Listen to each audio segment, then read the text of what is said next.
গোনাডি পরিদা পশিদা গমা জানডি জান্নাতি হতে যাও যদিও গোনাডি পরিদা পশিদা গমা জানডি শোনো না গমা বনিরা শোনো না গমা বনিরা কেমন ছিল মা ফাতিমা জানডি জান্নাতি হতে যাও যদিও গোনাডি পরিদা পশিদা গমা জানডি জান্নাতি হতে যাও যদিও গোনাডি পরিদা পশিদা ও গো মা জননী জান্নাতি রানী হলো কেমন করে দালে দেব পরীক্ষা সে পরিত গায়ে ঘে জান্নাতি রানী হলো কেমন করে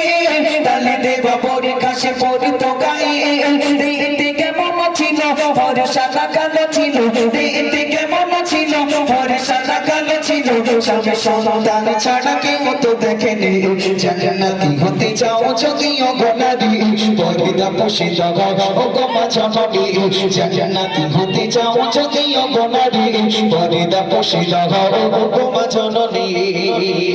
গরিব দুঃখী ছিল হাসিরা ডালে বাড়িত না কিনে দিতে নতুন শাড়ি গরিব দুঃখী ছিল হাসিরা ডালে বাড়িত না কিনে দিতে নতুন শাড়ি তবু ও মা ফাতেমা গরিত না গমজনা তবু ও মা ফাতেমা গরিত না গমজনা স্বামী ছিল তার নয়নের মনি জান্নাতি হতে যাও যদিও গোনাডি পরিদা পশিদা ও গো মা জননী জান্নাতি হতে যাও যদিও গোনাডি পরিদা পশিদা ও গো মা জননী নম্বর লাগবে পর্দা পর্দা বিহীন জান্নাতে যাওয়া যাবে। দ্বিতীয় নম্বরে লাগবে স্বামীর সেবা। আহা হযরতে ফাতেমা জাহরা রাদিয়াল্লাহু তাআলা আনহা বিয়ের পর থেকে ও আমার মায়েরা ও আমার নতুন পাড়ার মায়েরা ভালো করে শুনুন, বিয়ের পর থেকে কোনোদিন হযরতে আলী একটা নতুন কাপড় কিনে এনে বলেনি ফাতেমা এটা তোমার জন্য এনেছি, বলতে পারেনি, কারণ অভাব কষ্ট তার ঘিরে ছিল, তাই না? তারপরেও হযরতে ফাতেমা জাহরা রাদিয়াল্লাহু তাআলা আনহা বলেনি কোনোদিন আব্বা তুমি কেমন ছেলের সঙ্গে বেঁধেছো একটা নতুন পোশাক কিনে দিতে পারে না? কিন্তু আমাকে ঘরের বউগা যতই দামি দাও,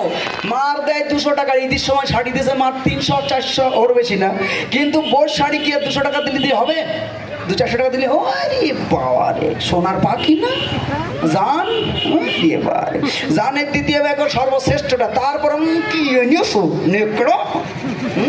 আমি কিরম পরি তুমি জানো না? বলে একটু দাঁতের উপর দাঁত দে পিছিয়ে নেবে আগে ও সব কিছু না, হাতে টাকা দাও নিজে একটু শপিং করতে যাবো, একটু ফোনে মা কোন যাচ্ছি এখন ফোনে বলি সবসময় এই মা কিছু মা আছে মেয়ে দেখছি হারে তোর অত খোঁজ নিতে কি করতি কি রান্না করতি সব সময় খোঁজ নিতে ই করিস কাল ওই খাইছি আজ ওই খাচ্ছি আল্লাহ তো শরীর কি হয়ে যাবে আরে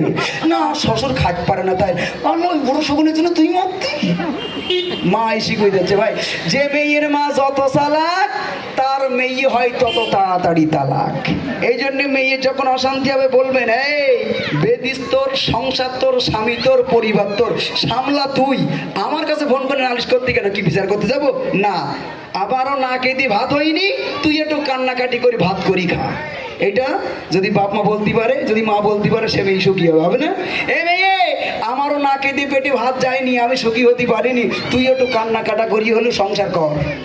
যদি বলতে পারে তাহলে ভালো হবে। যদি বলে আল্লাহ তাই এরকম করি বলি কোন পুরো সকলের কাছে ফোনটা দিদিন দেখছিস